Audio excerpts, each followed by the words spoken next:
She fought a mega piranha and survived the Australian outback. And that's only scratching the surface. Wondering what happened to 80s pop icon Tiffany? You're not alone.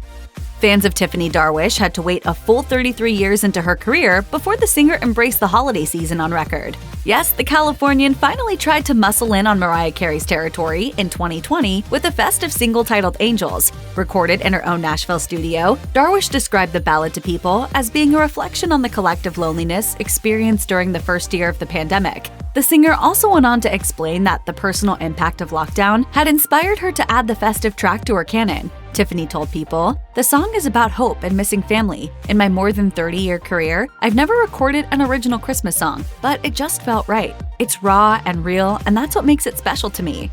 Fans of late 80s pop music got the chance to see 5 chart favorites for the price of 1 in 2019 when New Kids on the Block launched a nostalgic run of shows dubbed the Mixtape Tour. And being one of the dominant hitmakers of the era, Tiffany was inevitably included. The I Think We're Alone Now singer joined the boy band along with Debbie Gibson, Naughty by Nature, and Salt and Peppa on the lengthy North American trek. Darwish also headed into the studio with her tour mates to record a collaborative single titled What Else? 80s Baby. When asked by Stereo Gum why she decided to get involved in the project, Darwish replied that it was to fulfill some long-standing fan requests. "Gosh, for me and the new kids, the fans have been asking us to do something together again for probably over 20 years. There probably hasn't really been a day that it's not on social media. So for the fans, this is a dream come true. I'm really excited about it." And it was like, I get it. This is so perfect. What a great experience for the fan. In 2018, Tiffany appeared on season 4 of the Australian edition of the reality show I'm a Celebrity, Get Me Out of Here. Luckily for Darwish, she didn't have to contend with all the creepy crawlies for too long, as she was the first to leave. In an interview with Channel 10, Darwish revealed that she'd underestimated just how tough the jungle-themed show would be. It's hard in there. It's difficult. However, the singer, who signed up to raise money for the Red Kite charity, later told The Guardian that there were some benefits to slumming it. "From my bunk, I could see the stars and the moon, and I used to look up every night. It was like my rehab. I really had to melt myself down. I knew that was my time." Shortly before making her on-screen acting debut in an episode of sci-fi comedy Out of This World, Tiffany Darwish landed the voiceover role of none other than Judy Jetson in the 1990 feature-length animation The Jetsons. And while the former teen idol appeared to prefer being in front of the camera, going on to star in B-movies like Mega Piranha, she still must have enjoyed her vocal booth experience. Indeed, in 2019, Darwish returned to the world of voice acting when she lent her raspy tones to the characters of Cheetah and Bambi's mother in an episode of the subversive cult cartoon Robot Chicken. Just 3 years earlier, Tiffany told HuffPost that she was keen to sign up for such a part. "If something came up where I could act or do more voiceover work, I would love to pop in and do it, especially if it were sci-fi. I'm a huge sci-fi fan." Frustrated at being unable to interact with her fans via the usual method of touring during the pandemic, Tiffany hit upon a novel alternative instead. She started a cooking club. The idea for Let's Food with Tiffany actually stemmed from the meet and greet she staged prior to lockdowns, in which she discussed her culinary habits. Darwish told News4Jax, "And I threw a recipe out there to somebody, my Lebanese chicken, and it started to kind of take on its own life."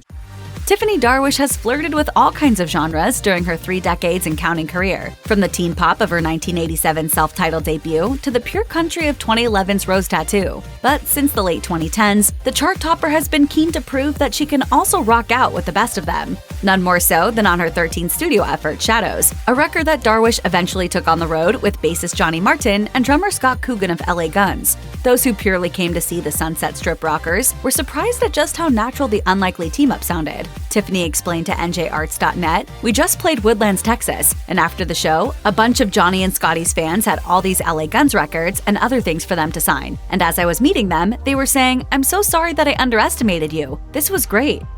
Forget Britney Spears versus Christina Aguilera. The original teen pop princess rivalry was between late 80s favorites Debbie Gibson and Tiffany. Well, that's what the press would have you believe anyway. In reality, the 2 chart toppers had no beef with each other whatsoever. In an interview with People, Tiffany explained that their relationship back in the day was more cordial than hostile. She shared, "All that rivalry was not true. We really didn't know each other. We'd leave little notes here and there, see each other on carpets, but it was so fast. Now we have a friendship." Indeed, in another interview with Fox News, Darwish revealed that her and Gibson's time together on the Mixtape Tour had strengthened their bond even further. Tiffany told the news outlet, "We would go on each other's buses and just talk, have a cup of tea like girlfriends. Talk not just about music, but our personal lives and fashion. It's really nice to have her as one of my dearest friends." It's nice to see both of us go from teen star to adult business women.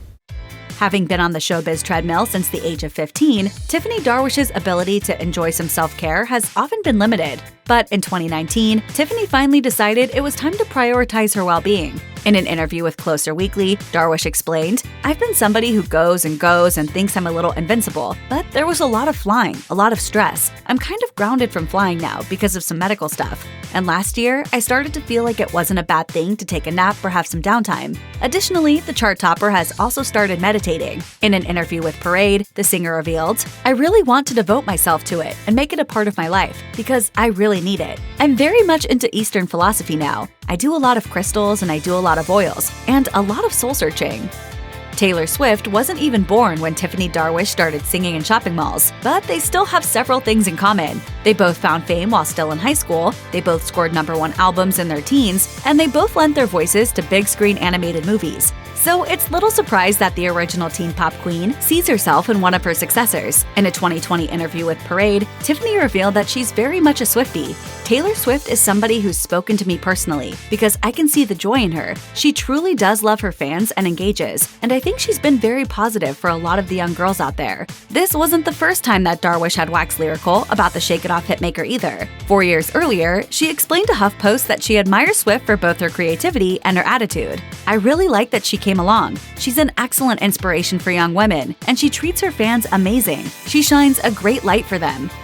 As well as starting an online food club during the pandemic, Tiffany also kept herself and her fans busy by launching a social media challenge based on her signature hit, I Think We're Alone Now. The theme of the challenge was simple enough. Tiffany asked her followers to share how they were spending their unexpected downtime. The singer explained to people that she wanted to forge a sense of togetherness during such a tough time. It's interesting to see who people are quarantined with. Their loved ones, dogs, kids, parents. It's good to share these experiences with others, to show that you may be alone, but you're not alone. The whole point is about support and encouragement.